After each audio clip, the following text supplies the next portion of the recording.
And of course, we have Professor Mustafa, who we are very grateful to for leading the organization of this panel today. And he is a professor of sociology from Ryerson University. Small slideshow I'd like to share with you. And I'd like to begin with this saying, the Turkish proverb, broken arm remains inside the sleeve. Kol kırılır yen içinde kalır. We don't want to talk about our problems. And I am sure there are some among you who might be saying, why are we talking about the bad things about us? You know, these are things we want to show the good side about Turkish society to the rest of the world. Why are we talking about these things? But reputations are important, I understand. But we really need to learn to speak the truth to each other and learn to speak the truth to power. And as President Gül himself said in a somewhat mild autocritique, one can spend 10 years to build a reputation, but that can be lost within a week. So we really need to work on our reputation for the long term as a democratic, as a pluralistic, as a free society, not an oppressive society, not an oppressed society. I agree with Sabina, and what we are seeing in Taksim is not unique to Taksim. It's already happening in Brazil. In fact, Brazilians are screaming, "This is not Turkey." So much with the reputation. But I am showing you some images from Canada. Some of them are from Toronto, and the other are from Montebello, Quebec City. And people have been gassed, and some we have now evidence after so much debate and negotiations. We have now evidence that some of these people who have committed crime carrying these snow masks were agent provocateurs, were police agents working undercover. And the famous Toma here is not unique to Turkey. In fact, Turkey in all industries import our locally national brands to Azerbaijan, Kazakhstan, and many other countries, including Bahrain. But many other countries are making big amounts of money by selling all kinds of crowd control, riot control devices. We even have little Thomas in toys. And all these events, like they are undercover agents or Quebec City's undercover agents, and the police brutality is not unique to Turkey. These are signs of a society, of a world where inequalities of wealth and inequalities of power are widening, and the rulers are far impatient in suppressing people's voices all around the world. As we were watching what was happening in Taksim and feeling really bad, we did not even, as Sabine again mentioned, we did not even pay attention to the fact that every single thing, including this communication, is being taped. We have no privacy. All our emails, all our communications, all our telephone conversations have been followed, have been listened, and there was not an outrage. I wish the whole world will become a Taksim. And whole world not burning anything, but the whole world will say, we want freedom, we want democracy for all of us, in Canada, in the United States, in France, in Turkey, everywhere. And some of the incidents are horrible. So this is a picture of police putting some chemicals inside this water cannon, and these are some of the effects. And these are illegal practices. These are not acceptable practices. And I will, we have from the UN High Commissioner for Human Rights, we have warnings about this, and they are basically asking the Turkish government to follow international rules of conduct within just a few days. According to the Turkish Doctors Union, we had 4 deaths, 7,822 woundings, 59 of them were serious woundings, 11 people lost an eye, 100 people had head traumas, and 6 of these people were wounded, have life-threatening injuries. So what was the reason? Why did people go there? You know, the Prime Minister himself said, this isn't worth for a couple of trees, but this was not for a couple of trees. And the Skunda survey that interviewed a couple of hundred of the participants came up with the results. 58.1% of them said that they were there to show their anger on restrictions on freedoms.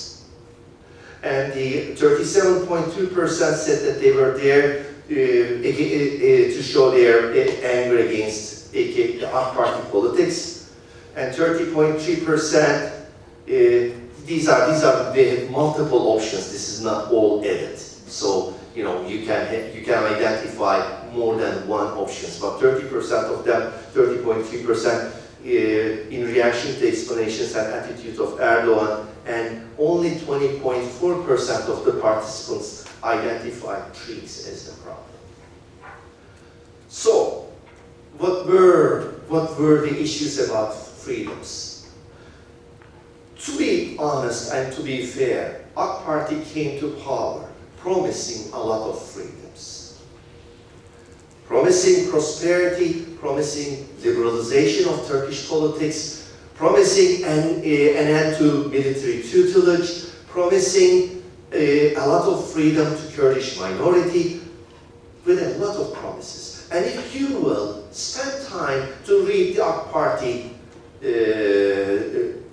documents and their constitution, you will realize that it is quite a progressive document.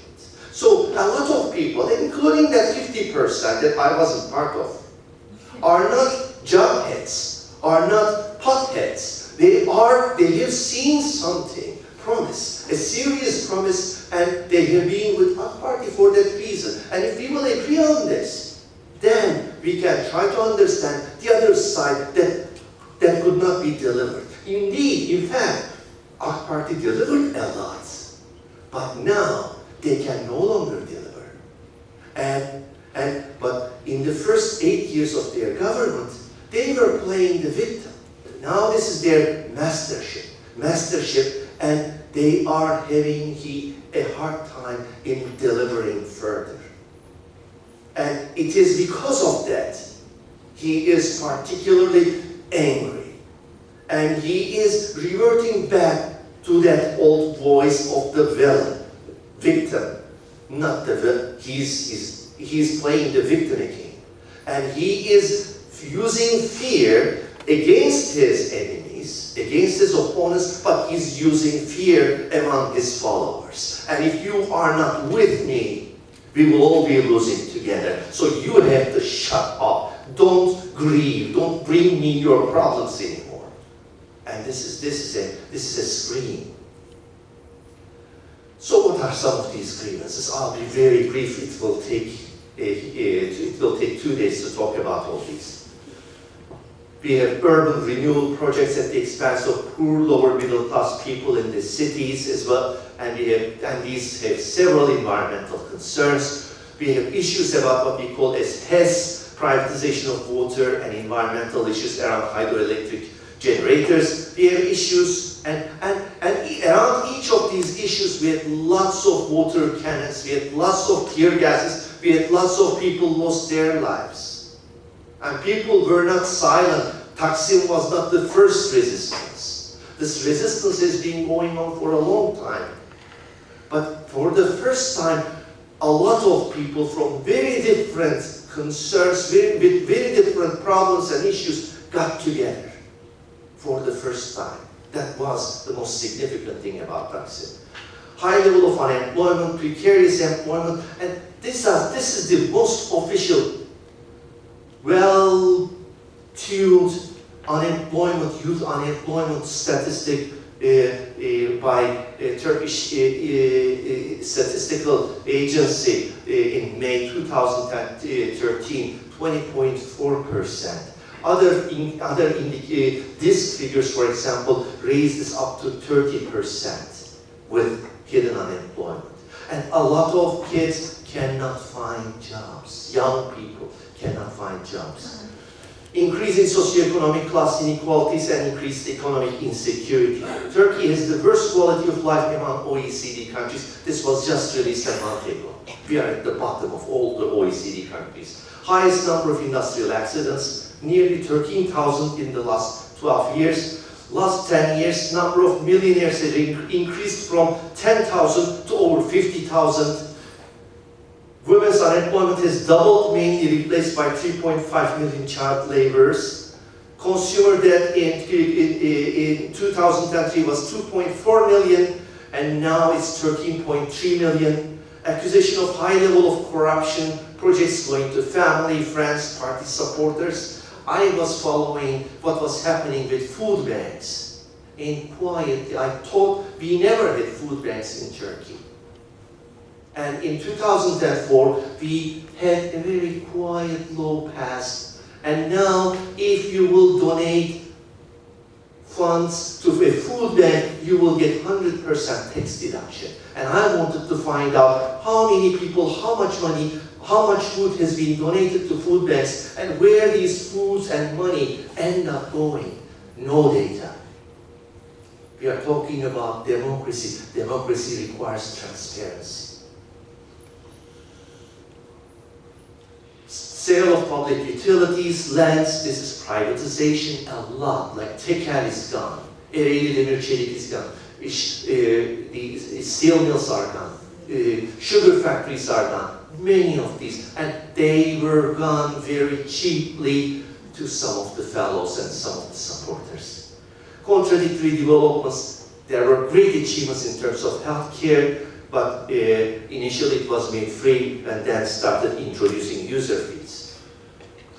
There are again important issues about political repression. I won't get into the details, but repression of the Kurdish movement, again, there were important achievements delivered. A peace treaty was signed with PKK, but since 2009, 8,000 Kurds were detained and 3,500 members of KCK arrested on terrorism-related charges. More than 1,500 children aged 15 to 18 years old arrested under anti-terror legislation. Since 2012, approximately 2,000 people connected to the BDP detained on terrorism charges. Most of what we have been observing in Istanbul has been happening in Turkish southeast for decades. We did not say anything, our media didn't say anything, we didn't see it. For the first time, it's happening we realize how brutal and how oppressive it is when it happened in the center of Istanbul. And I'm glad that we realized that. There are other issues, repression of workers' unions and strikes, a very vague definition of terrorism in anti-terror legislation. Turkey accounting for 1/3 of Islamists suggests all terrorism convictions worldwide. The number of people with terrorism convictions in Turkey far surpassing Iran and China. China has 1.3 billion people and they only have 7,000 convictions of terrorism charges in their country. Don't tell me that Turkey has far more terrorists than China. Selective interpretation of universal standards for rights and freedoms. This is a quotation from our Prime Minister. They're out of their minds. They have no sense of fidelity. Do you even have the right to make such a decision?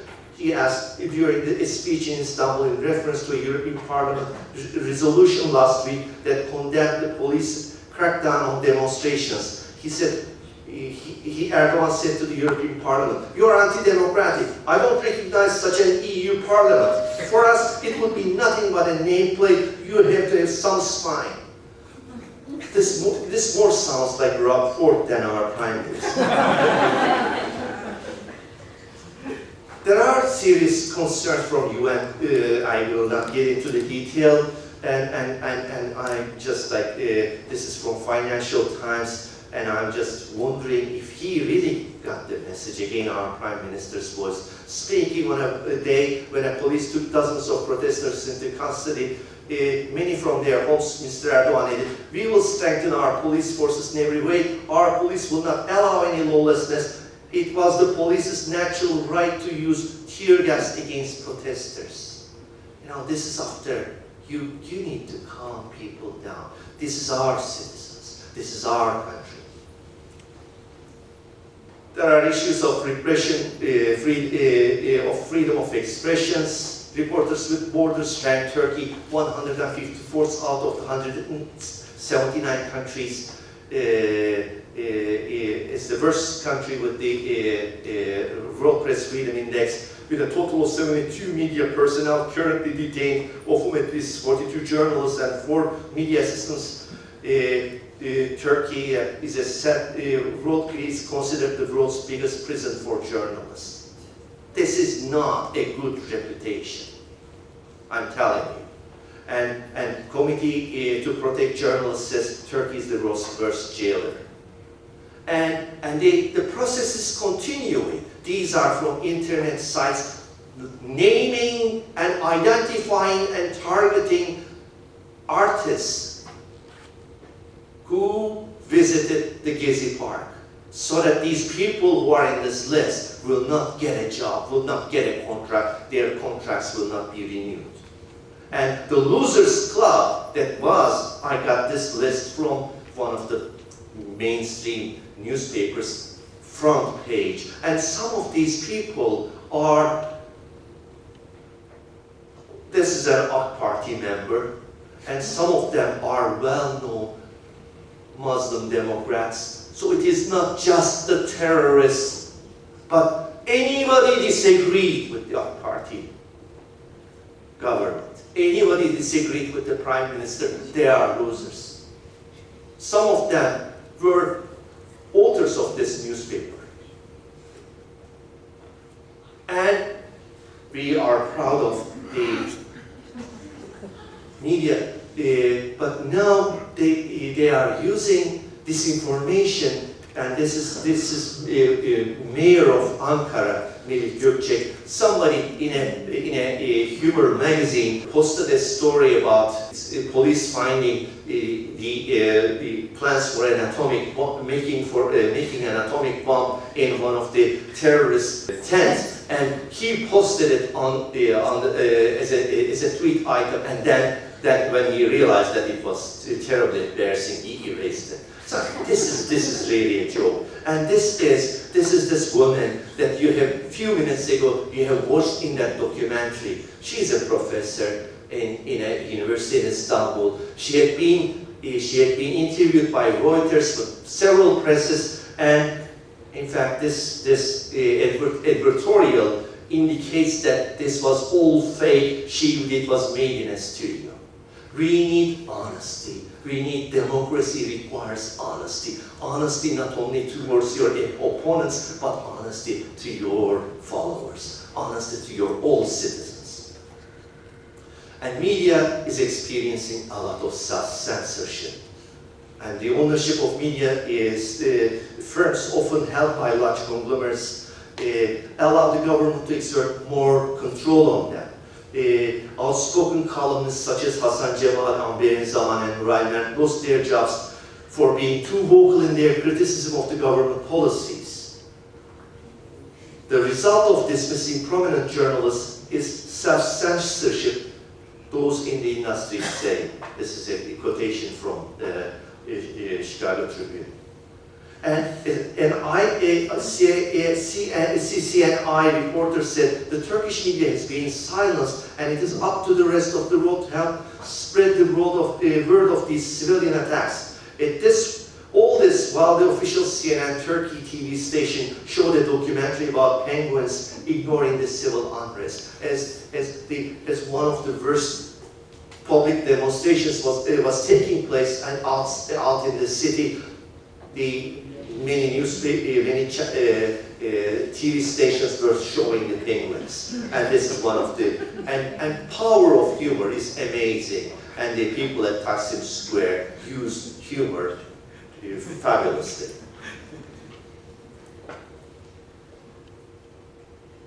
And our Prime Minister continued to blame it on the social media. There are other concerns of, especially concerns of ignoring the sentiments and sensitivities of secular society, alienating of the Alevi minority, as Sabina mentioned, naming of the third Bosphorus Bridge, just a simple incident after Sultan Selim, who was responsible of the massacre of 40,000 Alevis, was just only one of these incidents.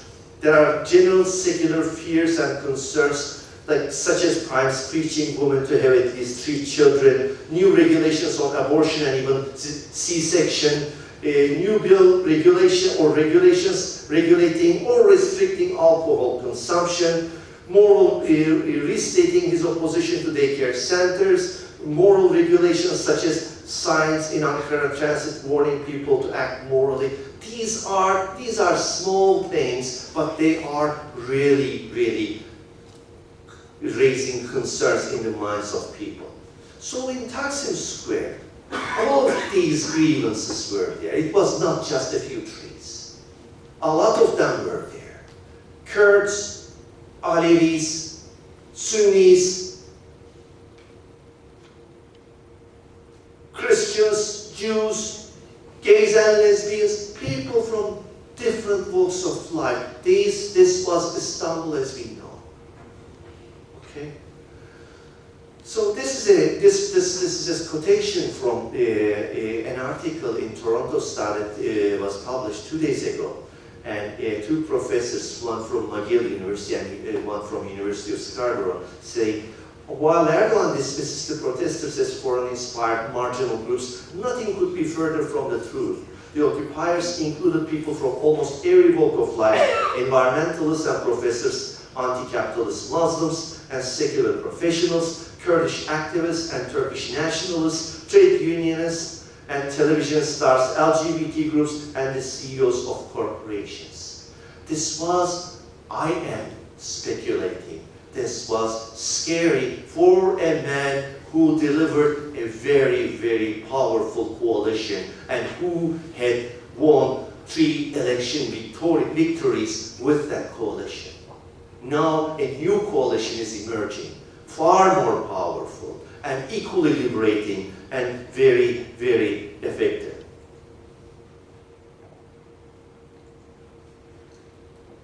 And as many speakers mentioned, this is not a fight between secular and Islamicists. One of the most eloquent responses to the crisis was coming from a group of Muslim intellectuals, and this was released a day before the final brutal attacks, providing a sketching critique of consumerism, unfettered urban development, use of force, media manipulations, and disregard of differences. The declaration states that our past victimhood does not justify us to do cruelty or stand on the side of the cruel. Despite all of these incidents, if people's right to make decisions on spaces they live is recognized, if their expressing of their political demands is not perceived as a threat, and if these demands are read properly, these events may turn into an opportunity to make Turkey a more just and free country.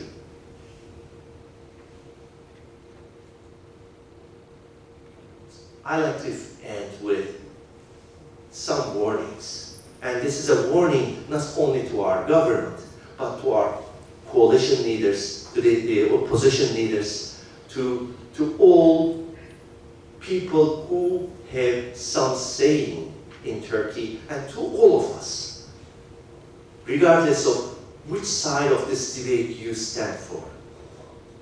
Reducing democracy only to the rule of majority is a very, very dangerous premise. If you will again look look back and read AK Party documents, they will say exactly the same.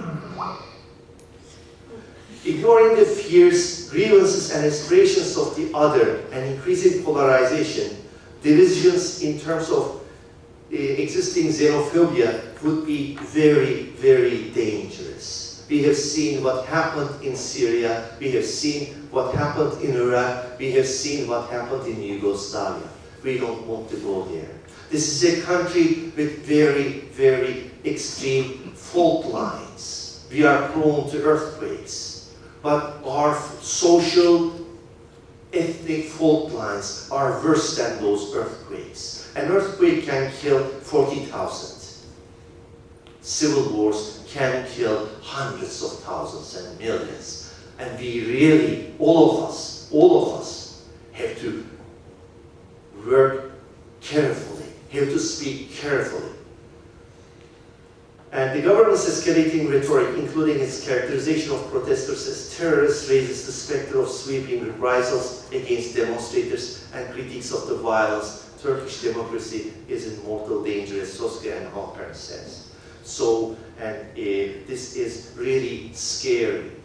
The Prime Minister kept saying that he was holding his supporters at the bay. This is a man on the street with some knives in his hand. There were several incidents, unreported incidents of violence on the streets, and I hope this will stop. We don't want to go to this level. Nobody wants to go there. We should not be, brothers and sisters should not be killing each other. And as these were happening, this is from the Milli Gazete, they were apologizing because as we were paying attention to the alcohol law about banning alcohol consumption after 10 p.m. And as the Prime Minister was accusing of the interest lobby, we silently signed an agreement.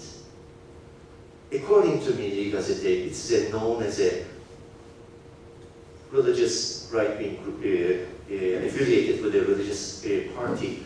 And according to this newspaper item, this was worse than capitulations. It opened the oil fields to foreign corporations, and they can even take their profits out of the country. And this passed through the parliament. This was signed by the president, and nobody said a bleep. So we got to wake up, all of us. Otherwise, it'll be too late. Thank you very much.